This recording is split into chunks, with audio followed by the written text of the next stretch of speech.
যে ৩টি গুণ থাকলে আপনি ঈমানের স্বাদ পাবেন। আপনি কি জানেন বুখারী শরীফের ১৫ নম্বর হাদিসে বলা হয়েছে, হাদিসটি বর্ণনা করেছেন আনাস রাদিয়াল্লাহু তাআলা আনহু। তিনি বলেন, রাসূল সাল্লাল্লাহু আলাইহি ওয়াসাল্লাম ইরশাদ করেছেন, ৩টি গুণ যার মধ্যে থাকে সে ঈমানের স্বাদ পায়। ১ নাম্বার হচ্ছে আল্লাহ ও তার রাসূল তার নিকট অন্য সব কিছুর থেকে প্রিয় হবে। ২ নাম্বার হচ্ছে কাউকে খালিস শুধুমাত্র আল্লাহর জন্যই ভালোবাসবে। ৩ নাম্বার হচ্ছে কুফরিতে ফিরে যাওয়ার আগুনে নিক্ষিপ্ত হওয়ার মতো অপছন্দ করবে। ১ নম্বরে যেটা বলা হয়েছে যে আল্লাহ এবং তার রাসূলকে সবকিছুর চেয়ে বেশি ভালোবাসবে। সবসময় আমরা আ পড়ব আস্তাগফিরুল্লাহ, আস্তাগফিরুল্লাহ, লা হাওলা ওয়ালা কুওয়াতা ইল্লা বিল্লাহ। আর বেশি, বেশি পড়ব দরুদ শরীফ। রাসূলের প্রতি ভালোবাসা প্রকাশ করার মাধ্যম হচ্ছে দরুদ পাঠ করা। আমরা বেশি, বেশি রাসূলের প্রতি দরুদ পাঠ করব।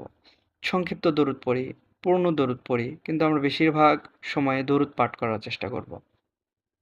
২ নম্বর হচ্ছে কাউকে শুধুমাত্র আল্লাহর জন্যই ভালোবাসা। আ যেখানে আল্লাহ তাআলার আ সাথে কানেকশন থাকবে, মানুষের সঙ্গে মানুষের যে ভালোবাসা সেটা থাকবে শুধুমাত্র আল্লাহকে ভালোবাসার জন্য। যে সে যদি খারাপ কাজ করে সে তো আর আল্লাহকে ভালোবাসে না। অতএব আপনি সেখান থেকে চলে আসবেন। যেখানে আপনার স্বার্থ আছে এই ভালোবাসা নয়। যেখানে আল্লাহর স্বার্থ আছে, মানে আল্লাহকে ভালোবাসার স্বার্থ আছে, সেই ভালোবাসা হতে হবে।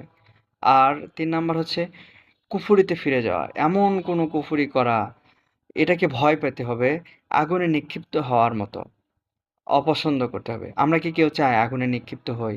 কেউ চায় না। তাহলে আ আমরা এমন কোনো কুফরি কাজ করব না যেটার মাধ্যমে আ আমরা আ আগুনে নিক্ষিপ্ত হই। এরকম অপছন্দ করব কুফরি কাজগুলোকে।